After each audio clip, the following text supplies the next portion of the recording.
वालेकुम अस्सलाम।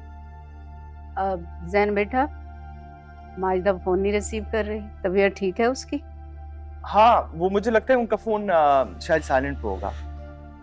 तबीयत उनकी बहुत बेहतर है जी। साथ ही बैठी है, नाश्ता कर रही हैं। बात। हाँ नरगिस, अस्सलाम वालेकुम। मैं नाश्ते के बाद पहुंच रही हूँ। मैं माजिदा, प्रोग्राम कैंसिल हो गया है। नसीर भाई हॉस्पिटल में है, वो लोग नहीं आ रहे। अल्लाह खैर। अच्छा फिर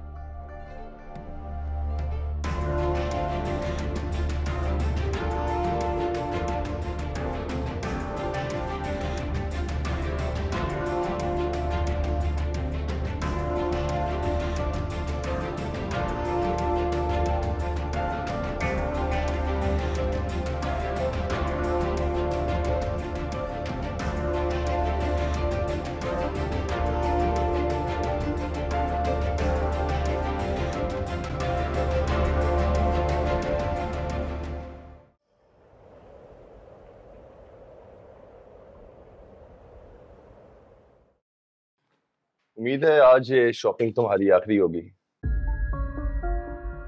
क्यों? अल्लाह ना करे। अरे नहीं शिवा, तुम गलत समझ रही हो। मेरा कहने का ये मतलब नहीं था। मैं कहना चाह रहा था कि शादी की शॉपिंग आखिरी होगी, क्योंकि कल हमारी मेहंदी और फिर शादी, और तुम बाजार के चक्कर लगाती अच्छी नहीं लगोगी ना। कैसी बातें कर रहे हो? इन फजूल रस्मों से निकल आओ। भाई अगर मुझे जरूरत पड़े तो मैं तो शादी वाले दिन भी मार्केट से जाके अपनी चीज ला सकती हूँ। जैसे तुम्हारी खुशी, तुम खुश तो मैं खुश। खुश तो मैं हूँ, तुमने जो पा लिया है। पता है, मैं बहुत मायूस हो गई थी जब तुमने शादी कर ली। क्या करता शिवा, अम्मी की वजह से मजबूर हो गया था। रहने दो।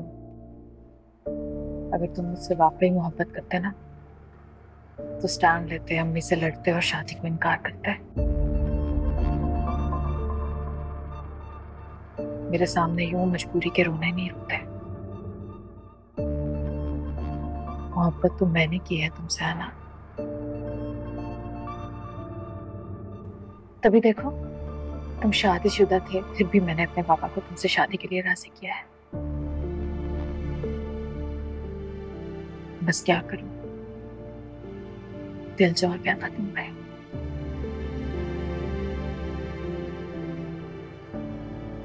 तुम्हारे अलावा कोई अच्छा ही नहीं लगता है ना।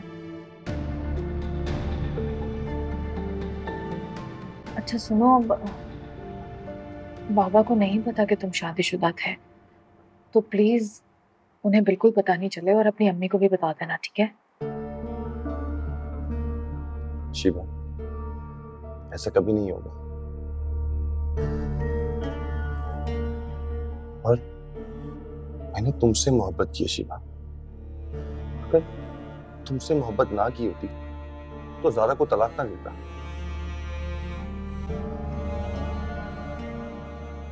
वो अम्मी की भांजी है, उसे छोड़ना कितना मुश्किल था। मगर मैंने उसे इतना तंग किया कि वो खुद ही मेरी जिंदगी से चली गई। I understand.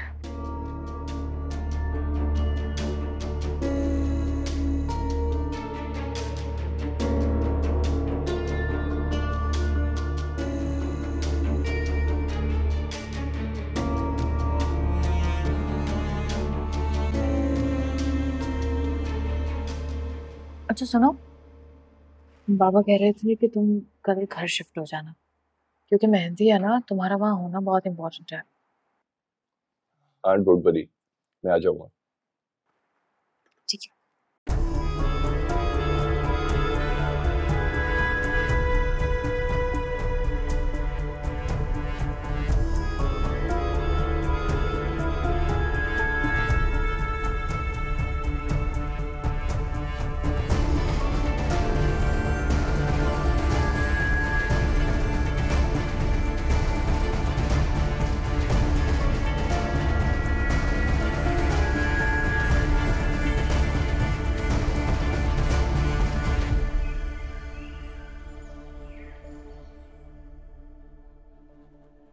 मनाहिल बेटा, ये जरा सबा को फोन करके नसीर भाई की तबीयत तो मालूम करो।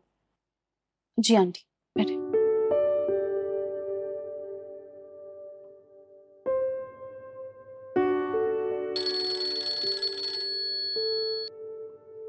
Hello aunty. सबा, मैं मनाहिल बात कर रही हूँ। ओ, कैसी हो? मैं ठीक हूँ। आंटी को फोन दो। तुम अंकल की तबीयत के बारे में मुझे ही बता दो। मैं जानती हूँ मुझे उनसे किस तरह बात करनी है। तुम आंटी को फोन दो।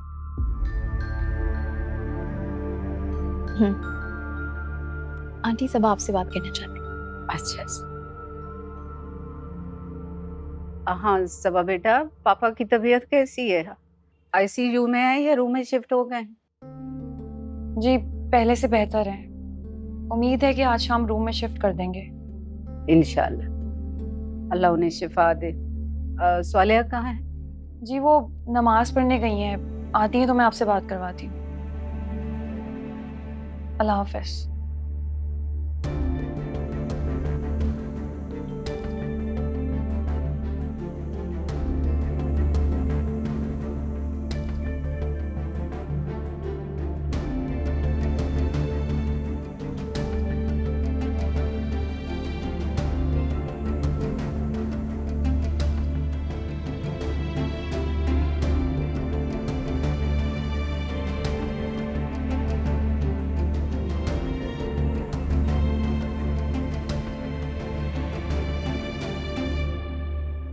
क्या हो गया है सबा तुम्हें?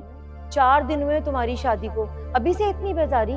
शादी नहीं, निकाह। निकाह तो शादी की बुनियाद है, सबसे मजबूत बंधन होता है निकाह का बेटा। कभी होता था खाला, अब नहीं। ये तुम क्या कह रही हो सबा?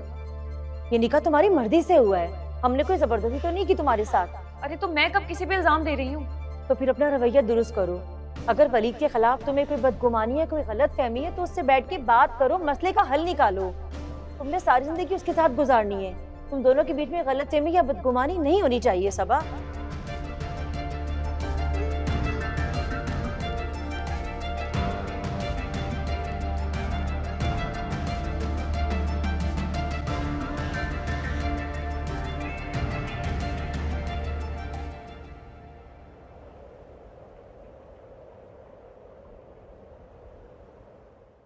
ये तो बहुत अच्छा हुआ हन्नान के शादी का जोड़ा उसने खुद ही पसंद करके खरीद लिया।